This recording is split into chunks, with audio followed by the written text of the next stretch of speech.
Hi friends, welcome to our channel. आज हम गणतंत्र दिन इस विषय पर हिंदी निबंध लिखने वाले हैं। चलो तो फिर वीडियो को शुरुआत करते हैं। 26 जनवरी भारत के इतिहास के सबसे महत्वपूर्ण तारीखों में से एक।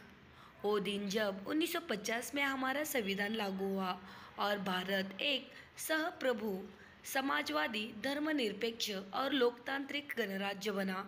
वो संविधान जो आज भी भारत की आत्मा है, हमारे लोकतंत्र की रीढ़ है, क्योंकि भारत को आज़ादी तो 15 अगस्त 1947 को मिली गई, लेकिन स्वतंत्रता के बाद भी हमारे पास एक ऐसा संविधान नहीं था जो देश को एकजुट कर रख सके। तब संविधान सभा बनी जिसने भारत का संविधान बनाया, लेकिन गणतंत्र दिवस को केवल संविधान लागू होने के दिन के रूप में नहीं देखा जाना चाहिए, बल्कि संविधान में निहित उन कार्य कर्तव्यों, अधिकारों और संरक्षणों से जोड़कर देखना चाहिए। यह सब बस एक तारीख नहीं है, देश की आत्मनिर्भरता, स्वतंत्रता और लोकतंत्र के प्रति हमारी प्रतिबद्धता का प्रतीक है। देश की विविधता को एक सूत्र में बांधने का आधार है।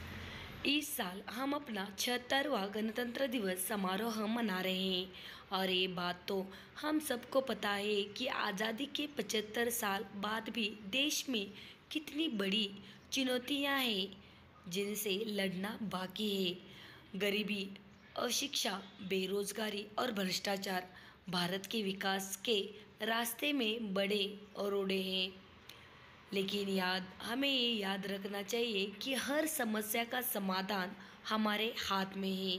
मिलकर कोशिश की जाए तो सब मुमकिन है। रिपब्लिक डे को नेशनल हॉलीडे होता है, यानी सभी देश भर में छुट्टी का दिन एंजॉय कीजिए, लेकिन इसे सिर्फ एक छुट्टी के दिन से थोड़ा आगे बढ़कर सोचिए।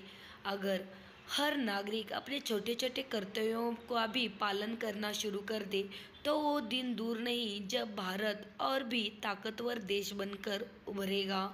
आप सोच भी नहीं सकते कि 130 करोड़ लोगों की छोटी छोटी कोशिशों देश को कितनी मजबूत कर सकती है। हमारे देश के निर्माताओं ने हमें एक मजबूत और न्यायपूर्ण संविधान दिया है जो हमें समानता, न्याय और स्वतंत्रता का अधिकार देता है। आइए हम सब मिलकर अपने देश को एक बेहतर भविष्य की ओर ले और हमारे संविधान के माध्यम से समानता, न्याय और स्वतंत्रता का अधिकार प्राप्त करें। आइए हम सब मिलकर अपने देश के लिए काम करें और उसे एक महान देश बनाएं। जय हिंद, जय भारत।